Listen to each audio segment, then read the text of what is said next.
네, 좋으신 우리 하나님을 찬양합니다. 네, 오늘은 사도행전 강의 27번째 시간으로 내가 깨달았도다, 내가 깨달았도다 라는 제목으로 사도행전 10장 24절에서 35절까지에 나타난 우리 하나님의 말씀을 전하겠습니다. 베드로가 가이사랴의 고넬료 집에 도착을 했습니다. 고넬료는 이미 그의 친척과 가까운 친구들까지 모두 모아서 베드로를 기다리고 있었습니다. 고넬료가 이렇게 한 이유는요, 자기 자신만 만나서 복음을 듣기에는 너무나 아까웠기 때문이죠. 혼자만 듣기에는 너무나 아까웠다는 거예요. 그래서 고넬료는 자신이 사랑하는 사람들, 특별히 친척들과 가까운 친구들까지 모두 다 초청을 했습니다. 사실 이러한 고넬료의 모습은 그가 하나님을 진실로 믿는 그런 의로운 사람이었기 때문에 어쩌면 당연한 일이었을 것입니다. 여러분, 만약에 어떤 사람이 불사의 약을 찾아 헤매다가요, 마침내 먹으면 늙지도 않고 또 병들지도 않는 그런 샘물을 발견했다면 어떻게 할까요? 자기 자신만 샘물을 마시고 나만 늙지 않고 나만 병들지 않으면 된다고 자신만 그 샘물을 배가 터지도록 먹고 있을까요? 아니요. 아마도 그렇게 하지 않을 겁니다. 우선은 가장 먼저는 자신이 먼저 물을 먹겠지만 그 다음에는요, 그 다음에는 자신이 가장 사랑하는 가족들로부터 그 물을 마시게 할 것이고요. 그 다음은 친지들, 친척들, 그리고 친구들. 그 중에서도 가장 마음이 가는 친구들부터, 가장 사랑하는 친구들부터 그 샘물을 마시게 하려고 노력할 겁니다. 사실 이름도 모르고 나와 별반 상관도 없는 사람들에게 그 귀한 샘물을 소개해 주려고 애쓰는 사람은 그리 많지 않을 겁니다. 어쩌면 그래서 성경이 말하는 전도의 방향이 가장 가까운 곳 예루살렘에서부터 시작을 해서 가장 먼 곳 땅끝까지 이렇게 복음이 전해지는 것이 맞는 것 같습니다. 물론 예루살렘 선교, 유다 선교, 사마리아 선교, 땅끝 선교, 이 모두가 다 똑같이 중요합니다. 왜냐하면 하나님 편에서 볼 때는 그 모든 선교, 그 모든 사람들이, 그 모든 민족들이 다 똑같이 소중하기 때문이죠. 그러나 솔직히 말해서 우리들의 입장에서 볼 때는요, 나와 가장 가까운 사람들부터, 내가 사랑하고 아끼는 사람들부터 복음을 전하는 것이 너무나 당연한 일일 겁니다. 사랑하니까 좋은 것을 주고 싶어서 말이죠. 그래서 여러분, 사실 우리 교회에서도 VIP 초청주의를 했던 겁니다. 지금 코로나 때문에 우리 하지 못하고 있지만 우리가 VIP 초청주의를 했던 이유가 바로 여기에 있어요. 우리의 가장 소중한 사람들 VIP부터 초청하자는 거죠. 그들에게 먼저 복음을 전하자는 것이죠. 여러분, 우리가 이 구원의 진리를 알고 있는데 우리의 소중한 사람들, 우리의 가족들, 우리의 친구들에게 복음을 전하지 않는다면 그 이유는 아마도 두 가지 중에 하나가 아닐까 생각이 됩니다.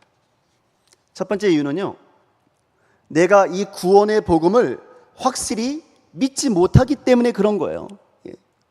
예수 믿으면 구원받고 천국에 간다고 하는 이 구원의 복음을 내가 확실히 믿지 못하니까 복음을 전하지 않는 겁니다. 두 번째 이유는요, 내가 가깝다고 생각하는 그 사람들을 사실은 내가 별로 사랑하지 않는 거죠.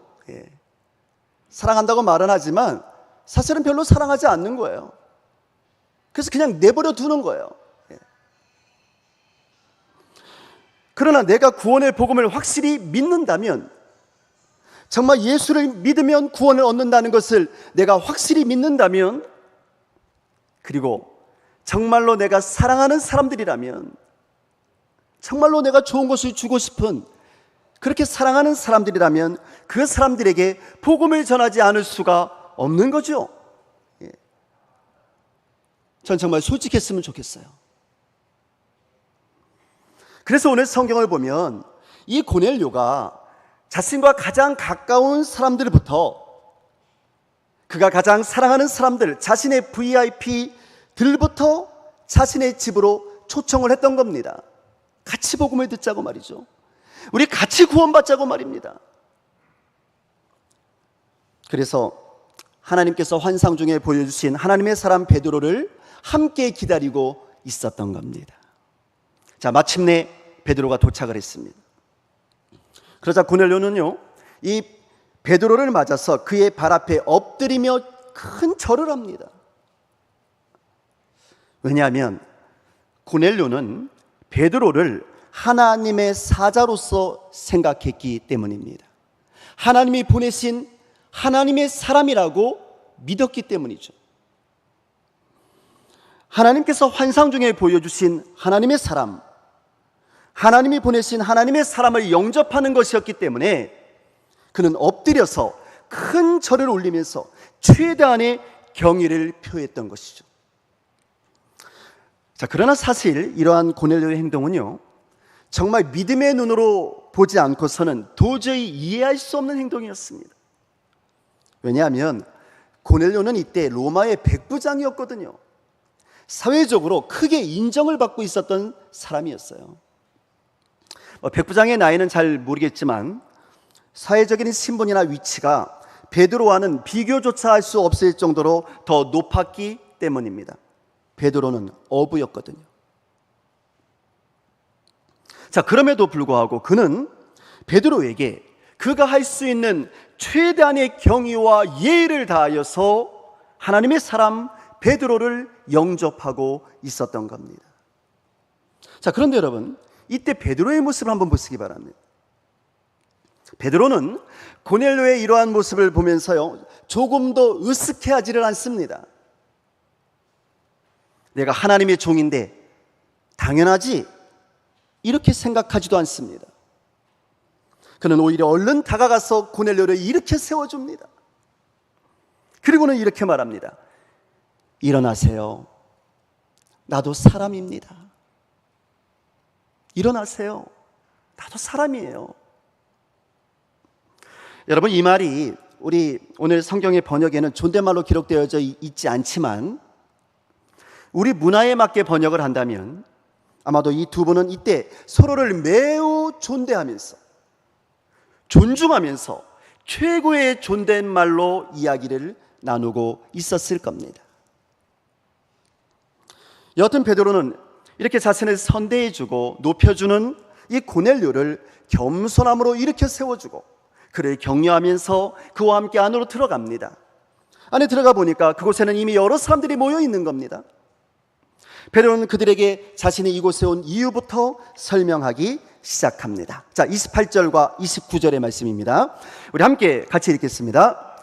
이르되 유대인으로서 이방인과 교제하며 가까이 하는 것이 위법인 줄은 너희도 알거니와 하나님께서 아무도 속되다 하거나 깨끗하지 않다 하지 말라 하시기로 부름을 사양하지 아니하고 왔노라.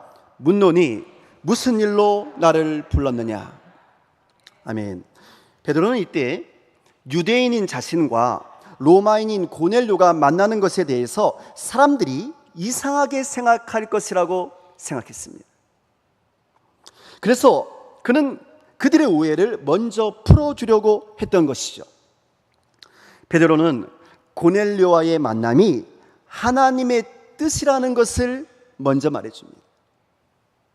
하나님께서 저 이방인인, 저 로마 사람인 고넬료와의 교제를 인정해 주셨다는 거죠. 하나님께서 인정해 주셨기 때문에, 그것이 하나님의 뜻이기 때문에 나는 그저 하나님의 말씀에 순종해서 로마인인 고넬료를 만나러 온 것뿐이다라는 거예요. 다시 말씀드리면 이방인인 고넬료와의 교제를 하나님께서 인정해 주셨으니 당신들도 우리의 만남에 대해서 이상하게 생각하지 말라는 거죠. 하나님의 뜻이다라는 거. 그리고는 고넬료에게 묻습니다. 고넬료여, 무슨 일로 나를 불렀습니까? 라고 말이죠. 그러자 고넬료가 자신에게 있었던 이상한 일들, 자신이 본 환상을 베드로에게 이야기해 줍니다. 자, 30절부터 33절까지의 말씀입니다. 우리 함께 같이 읽겠습니다. 고넬료가 이르되 내가 나흘 전 이맘때까지 내 집에서 제 구시 기도를 하는데 갑자기 한 사람이 빛난 옷을 입고 내 앞에 서서 말하되 고넬료야, 하나님이 내 기도를 들으시고 내 구제를 기억하셨으니 사람을 요바에 보내어 베드로라 하는 시몬을 청하라 하시기로 내가 곧 당신에게 사람을 보내었는데 오셨으니 잘하였나이다. 이제 우리는 주께서 당신에게 명하신 모든 것을 듣고자 하여 다 하나님 앞에 있나이다. 아멘. 고넬료는 환상 중에 빛난 옷을 입은 사람이 자신에게 나타나서 사람을 요배로 보내어 베드로를 청하라고 했다는 겁니다. 그 사람은 베드로가 무두장이 시몬의 집에 거하고 있다는 말까지도 해 주었다는 거죠. 그래서 나는 그 사람들을 당신에게 보내었는데 베드로 당신이 이렇게 직접 와 주어서 너무나도 기쁘고 감사하다는 거예요. 우리가 생각하기에는 베드로 당신이야말로 하나님이 보내신 하나님의 사람임에 분명하니 이제 우리에게 말씀해 주시오. 하나님께서 당신에게 명하신 그 말씀을 우리에게 들려주시오. 자, 그러자 베드로는 다시 입을 열어서 사람들에게 이렇게 말합니다. 자, 34절과 35절 마지막 절 말씀입니다. 34절, 35절 함께 같이 읽겠습니다. 베드로가 입을 열어 말하되 내가 참으로 하나님은 사람의 외모를 보지 아니하시고 각 나라 중 하나님을 경외하며 의를 행하는 사람은 다 받으시는 줄 깨달았도다. 아멘. 베드로가 입을 열어 말하되 내가 참으로 하나님은 사람의 외모를 보지 아니하시고 각 나라 중 하나님을 경외하며 의를 행하는 사람은 다 받으시는 줄 깨달았도다. 아멘. 사랑하는 성도 여러분, 베드로와 고넬료가 만났습니다. 자, 그런데요, 지금부터가 중요합니다. 자, 그런데요, 누가 깨달았답니까? 네, 하나님의 사람 베드로와 이방인 고넬료가 만났습니다. 자, 그런데 누가 깨달았답니까? 고넬료가 깨달았습니까? 아니잖아요. 네, 베드로가 깨달았다는 거예요. 오히려 이방인인 고넬료를 통해서 베드로가 깨달았다는 거예요. 지금 하나님의 뜻이 무엇인지를. 이상하지 않습니까? 여러분, 베드로가 어떤 사람인가요? 베드로는요, 예수님에 대해서 알 만큼 아는 사람이에요. 하나님의 뜻에 대해서도 알 만큼 안다고 생각하는 사람이에요. 예수님과 3년을 동고동락을 했습니다. 예수님의 12제자 중에서도 베드로는 수제자라고 일컬음을 받을 정도로 매우 열심히 있고 열정 있는 사람이었어요. 비록 실수도 많은 사람이었지만 예수님은 그를 용서해 주셨고요, 부활하신 후에는 베드로를 따로 만나 주시면서 뭐라고 말씀하셨냐면 내 양을 치라고 말씀하셨어요. 내 양을 먹이라고. 그 정도로 예수님께 인정을 받은 사람이었어요. 어디 그뿐입니까? 베드로는 성령을 체험한 이후에 무려 3,000명이나 되는 사람을 회개시킬 수 있을 정도로 능력 있는 설교자였습니다. 그가 기도할 때 병자와 죽은 자까지 살려낼 정도로 능력 있는 사도였습니다. 당시 초대교회 내에서도 최고 지도자 중에 한 사람이었죠. 그런데요, 성경은 그 베드로가 깨달았다는 거예요. 그 베드로가 이제서 깨달았다는 겁니다. 아무것도 모르는 고넬료가 베드로를 만나자마자 깨달은 것이 아니었습니다. 오히려 하나님의 사람 베드로가 이방인 고넬료의 말을 듣고서 하나님의 뜻이 무엇인지를 깨달았다는 거예요. 그런데 그가 깨달은 하나님의 뜻은 지금까지 자신이 생각해왔던 자신의 생각과 자신의 뜻과는 전혀 다른 것이었습니다. 저는 베드로의 위대함이 바로 여기에 있다고 생각을 합니다. 성도 여러분, 하나님의 뜻이 자신의 뜻과 다르다는 것을 인정할 수 있는 신앙, 여러분, 이런 신앙이야말로 정말 사도다운 신앙이 아니겠습니까? 어쩌면 베드로는요, 자신의 뜻이 맞다고 끝까지 고집을 부릴 수도 있었을 겁니다. 어떻게 이방인, 그것도 로마의 백부장에게 복음을 전할 수가 있겠냐고 말이죠. 나는 그렇게 생각하지 않는다고 말입니다. 여러분, 이때 초대교회에서 베드로가 차지하고 있는 영향력이 얼마나 컸겠어요? 그가 아니라고 하면요, 그 누가 반론을 제기할 사람이 있었겠습니까? 베드로가 아니라는데.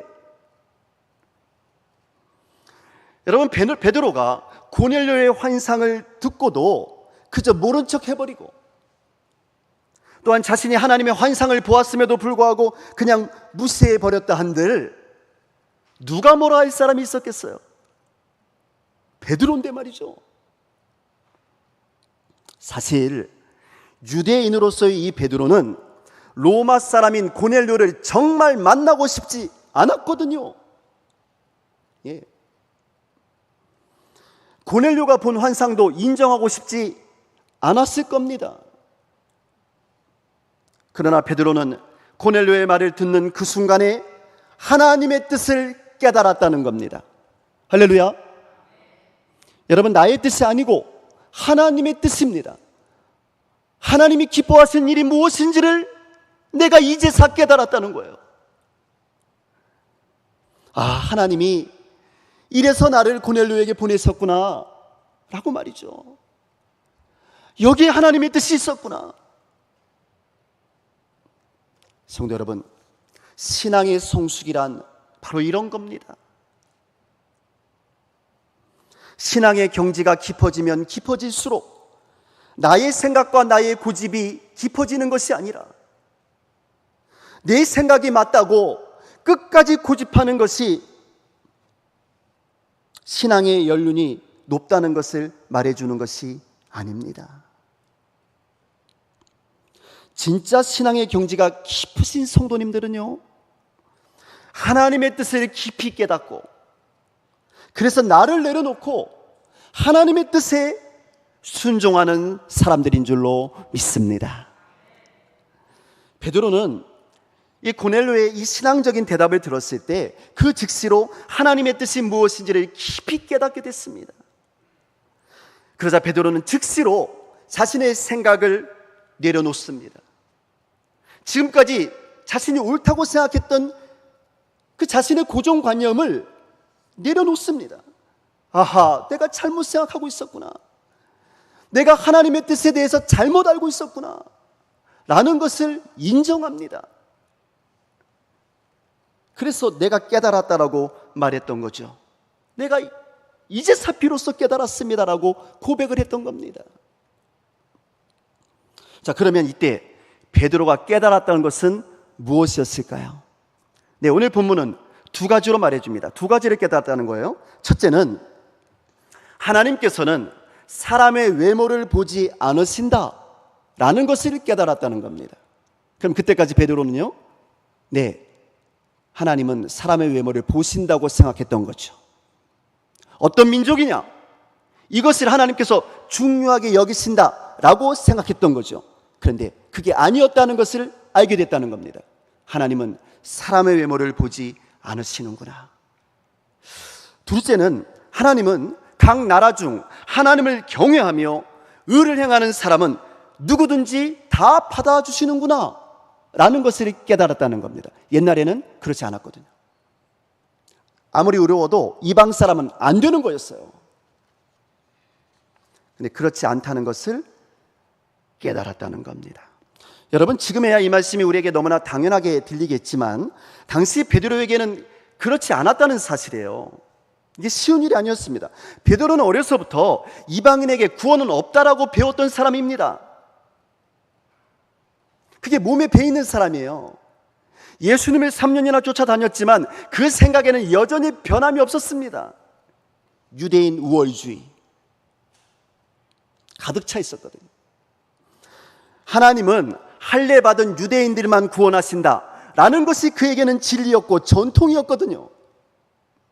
심지어는 예수를 믿어 구원을 얻는 것도 할례를 받은 유대인들에게만 해당 사항이 있는 것이지, 이렇게 생각을 했던 아주 보수적이고 편협한 민족주의자가 바로 베드로였던 거예요. 그런데 하나님께서 이 고넬료의 사건을 통하여 이 베드로의 생각이 잘못되었다는 것을 보여주신 거죠. 하나님께서는 잘못됐다는 거예요. 그러한 너의 생각이. 유대인이 아닌 로마 사람 고넬료였지만 하나님께서는 그 사람에게 환상을 보여주셨고 그 사람을 예수님의 사람이 되게 하기 위해서 베드로를 그에게 보내셨던 거죠.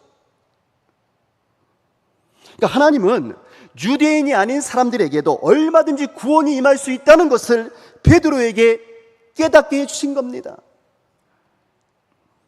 하나님은 로마인이라고 하는 그 외모가 아니라 로마인임에도 불구하고 하나님을 믿고 복음을 받아들이려고 하는 이 고넬료의 마음의 중심을 보신다고 말이죠. 이게 하나님의 뜻이라고 말이에요. 결국 베드로는 이때 하나님의 뜻이 무엇인지를 깊이 깨닫게 되었습니다. 그리고는 자신의 뜻을 기꺼이 하나님의 뜻 앞에 내려놓습니다. 그러나 사실 이때 베드로가 자신의 이 민족주의적 구원관을 내려놓기란 결코 쉬운 일이 아니었습니다. 왜냐하면요, 외적인 요인들이 또 있었거든요. 수많은 유대인들이 이 베드로를 지켜보고 있었기 때문에 그렇습니다. 자기 생각만 내려놓는다고 이게 해결된 문제가 아니었다니까요. 교회 안에는 수많은 유대인들이 있었거든요. 근데 베드로는 교회의 지도자였어요. 초대교회에 아주 영향력 있는 지도자였습니다. 근데 교회 안에 주류는 누구였냐면 유대인들이었거든요. 그렇기 때문에 베드로가 느껴야 될 영적인 부담감은 더욱더 클 수밖에 없었던 겁니다. 교회 안에 유대인들은 대부분 다 반대했으니까, 베드로처럼. 이방인에 대한 선교도 별로였는데 하물며 로마인이라뇨. 따라서 교회 안에 있는 유대인들의 반대와 비판은 당연한 것이었죠. 어떻게 그렇게 할 수가 있냐고 말이죠. 그것도 교회의 지도자가 어떻게 그럴 수가 있냐고 말입니다. 반대하는 사람들은 한 목소리로 그를 비판할 것이었고요, 베드로의 영적인 지도력에 도전해 올 수도 있었을 겁니다. 그냥 가만히만 있어도, 여러분, 베드로가 해오던 대로 그만 가만히만 있어도, 입만 다물고 있었어도 베드로는 여전히 교회 안에서 존경받는 지도자로 남아있을 수가 있었을 겁니다. 그러나 그럼에도 불구하고 베드로는 기꺼이 자신의 뜻을 하나님 앞에 내려놓습니다. 자신의 생각도 내려놓고요, 교회의 지도자로서 자신이 당해야 할 비판도 감수하기로 결정을 합니다. 왜 그랬을까요? 그 이유는 오직 하나입니다. 베드로가 깨달았기 때문입니다. 하나님의 뜻이 무엇인지를 깨달았기 때문이에요. 하나님이 기뻐하시는 일이 무엇인지를 깨달았기 때문에 그렇게 한 거예요. 바보여서 그렇게 한 게 아니고 하나님의 뜻이 무엇인지를 깨달았기 때문에 그렇게 한 것뿐입니다. 베드로는 하나님의 사람이니까. 그리고 하나님의 뜻이 무엇인지를 깨달았을 때는 조금의 주저함도 없이 하나님의 뜻에 순종하며 자신의 생각과 자신의 뜻을 내려놓고 돌이킨 것이죠. 성도 여러분, 사실 이것이 바로 진정한 믿음이요 성숙한 믿음인 줄로 믿습니다. 오직 하나님의 뜻에 순종하려는 믿음의 자세 말입니다. 하나님의 뜻이 무엇인지를 몰랐을 때에야 나의 뜻을 고집할 수도 있었겠지만, 하나님의 뜻이 무엇인지를 내가 알게 되었다면, 하나님의 뜻이 무엇인지를 내가 깨닫게 되었다면, 그러면 즉시로 나의 뜻을 내려놓고 하나님의 뜻에 순종해야 하지 않겠습니까? 여러분, 건강한 교회는요, 바로 이렇게 하나님의 뜻을 깨달았으면 즉시로 돌이키는 베드로와 같은 성숙한 지도자들이 있는 교회입니다. 성숙한 지도자들은 하나님을 배우고 하나님의 뜻을 알아가는, 올바로 알아가는 일을 결코 중단하지 않습니다. 지금까지 내가 만난 하나님, 내가 알고 이해하고 있는 그 하나님만을 끝까지 고집하려고 하지 않아요. 고넬료의 사건을 통해서 하나님의 뜻을 깨달은 베드로처럼 성숙한 지도자들은 하나님께서 깨달음을 주실 때마다